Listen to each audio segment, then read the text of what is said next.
৬-৭ দিনের মধ্যে ৩টা ধর্ষণের ঘটনা ঘটছে সারা দেশে।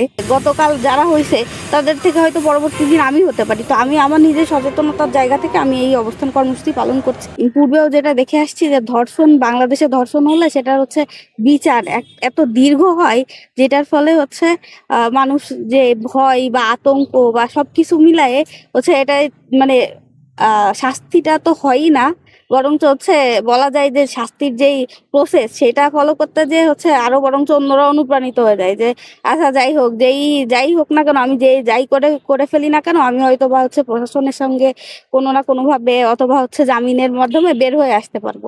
তো এই জিনিসটা যেটা হয়েছে যে বর্তমান হচ্ছে যেহেতু একটা নতুন সরকার আসছে, তাদের হচ্ছে গুছায় নিতে একটা সময়ের একটা প্রয়োজন আছে। এই জিনিসটাকে কাজে লাগায় অথবা বলতে পারেন যে হচ্ছে ক্ষমতার প্রভাবকে কাজে লাগায় বর্তমান বাংলাদেশের যে পরিস্থিতিটা তৈরি হচ্ছে।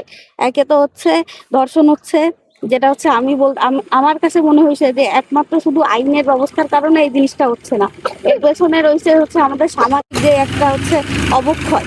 কারণ ধর্ষণকে আমরা যদি শুধুমাত্র হচ্ছে অপরাধ বলি সেটাও না, আমরাও যদি হচ্ছে আমাদের আশেপাশের মানুষদেরকে, আমাদের পরিবারের দেখা গেল যে হচ্ছে যে ধর্ষণ করতেছে সেও কিন্তু একটা পরিবার থেকে আসতেছে, আবার যে ধর্ষণ হচ্ছে সেও একটা পরিবার থেকে আসতেছে। সেই প্রেক্ষিতে আমার মনে হয়েছে যে হচ্ছে শুধু আইনি ব্যবস্থার অবক্ষয় না, সামাজিক অবক্ষয়ের কারণে এই জিনিসটা হয়েছে। অন্য মেয়েরা বা অন্য হচ্ছে নারী বিষয়টার ইফেক্ট হচ্ছে বেশি পড়তেছে। তো হয়তো কাল আর হচ্ছে গতকাল যারা হয়েছে তাদের থেকে হয়তো পরবর্তী দিন আমি হতে পারি। তো আমি আমার নিজের সচেতনতার জায়গা থেকে আমি এই অবস্থান কর্মসূচি পালন করছি।